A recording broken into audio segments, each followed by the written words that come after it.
సమయం రావాలి. ఒకసారి ఓ సాధువు శిష్యులతో ఒక గ్రామంలో బస చేసి అక్కడి ప్రజల సమస్యలను తెలుసుకుంటూ పరిష్కార మార్గాలను సూచిస్తున్నారు. అది తెలిసి పొరుగురి రామయ్య, భీమయ్య ఆయన దగ్గరకు వచ్చారు. తమ గొడ్డు విన్నవించుకున్నారు.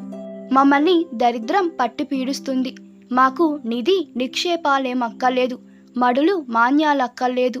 కడుపు నిండా తిండి దొరికే మార్గం చూపండి స్వామి అని వేడుకున్నారు. సాధువు సంచిలో నుంచి ఒక పొట్లం తీసి దాంట్లో నుంచి 2 విత్తనాలు ఇద్దరికి ఇచ్చాడు. వీటిని తీసుకెళ్లి నాటండి. మొక్క పెరిగి మధుర ఫలాలను ఇస్తుంది. వాటి రుచి అమోఘం, మంచి ధర పలుకుతుంది. మీకు ఆస్తులు గాడించి పెట్టకపోయినా ఆకలి బాధ లేకుండా ఆదుకుంటుందన్నాడు. వాళ్ళు సంతోషించారు.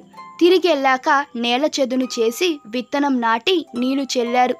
నాటిన దగ్గర నుంచి రామయ్య గింజ ఎప్పుడు మొలుస్తుందా అని ఎదురు చూసేవాడు.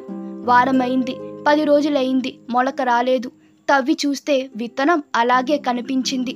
ఇంకేం మొలకెత్తుతుందని కోపంగా తీసి పారేశాడు.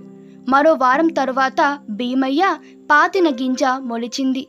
చకచక ఎదిగి కాపు పట్టింది. మధురమైన ఆ పండ్లను అమ్మి సొమ్ము చేసుకుంటున్న భీమయ్యను చూసి తాను అవకాశాన్ని కోల్పోయినందుకు రామయ్య బాధపడ్డాడు. గుడ్డు నుంచి కోడిపిల్ల రావడానికి 21 రోజులు పడుతుంది. గర్భంలోని శిశువు భూమి మీద పడడానికి 9 నెలలు పడుతుంది. ఏ పనులు నెరవేరాలన్నా కొంత సమయం పడుతుందన్న ఇంటి జ్ఞానం లేకపోతే ఫలితం అనుభవించక తప్పదు. ఒక్కొక్కసారి మనం పడిన కష్టానికి తగిన గుర్తింపు వెంటనే లభించదు. అలాంటప్పుడు కుంగిపోవడం, నిగ్రహం కోల్పోవడం తగదు. బాణభట్టరకుడనే మహాకవి 18 ఏళ్లకే కాదంబరి అనే గ్రంథం రాసి రాజాశ్రమానికి వెళ్ళాడు. అక్కడున్న పండితులు ఇతన్ని హేళన చేశారు. కాదంబరి అంటే కళ్ళు తాగితే రుచి తెలియదని రాజు భావించి పరిపక్వత లేదు పొమ్మన్నాడు.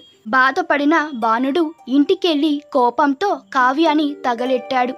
2 రోజుల తర్వాత కాళిదాసు వెళ్ళి, అబ్బాయి నీ కాదంబరిని మరోసారి వినిపించు అంటే బాణుడు తెల్లముఖం వేసి విషయం చెప్పాడు.